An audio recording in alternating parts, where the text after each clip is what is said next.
Praise the Lord and a belated Merry Christmas to you all. I'm Ryan, and welcome to Bite-Sized Word Reflections.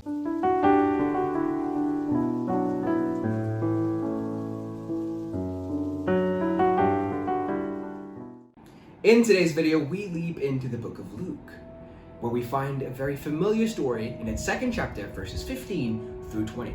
Let's go. When the angels went away from them back into heaven, the shepherds said to one another, "Let's go to Bethlehem and see this thing that has happened, which the Lord has told us."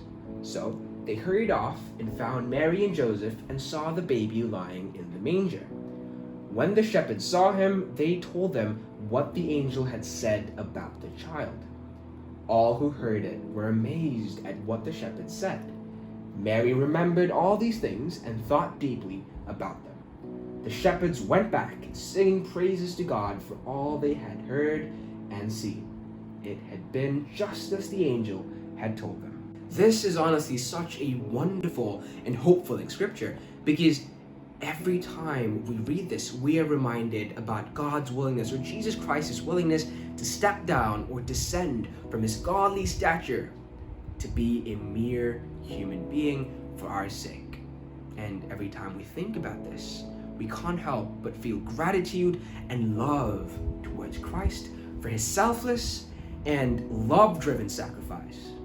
However, there are many layers to this birth that may have gone unnoticed. Sure, the main front of his birth was to kickstart or initiate the ultimate salvation plan that God had in store for us. However, there are certain details, if you may, that symbolizes so much in each and every one of our lives.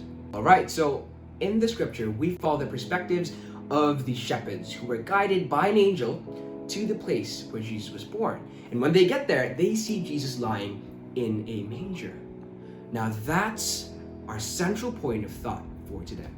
Why a manger? Out of all the other places where they could have had the baby, why a manger? Now think about it. The Son of God, the Prince of Heaven, born in a place where animals are fed? Now that's a colossal step down from the quite literal heavenly place where Jesus is from. And so the question remains active. Why a manger? Well, sure, like all the other aspects of Jesus' life down here on earth, from his worldly father having a carpenter job to him finding his death on a cross, this may have just been another stroke of humility, as his life was a tale of humility. But then again, there remains another direction to look at when thinking about his place of birth. We always roll by the teaching that the main reason we celebrate Christmas is because Jesus is born in our hearts year after year. Because Jesus chooses to be born in our sin-filled, messy, dirty, and ungodly hearts. Do you see it now? Can you strike a connection between our hearts and the manger and Jesus' birth and its symbolism? Many times in our lives, we tend to feel sad for not being able to celebrate Christmas in our desired ways. It could be with family or friends or something else. Now, I'm not saying that you wanting all this is necessarily bad, but then it's always great to remember the real reason we celebrate Christmas.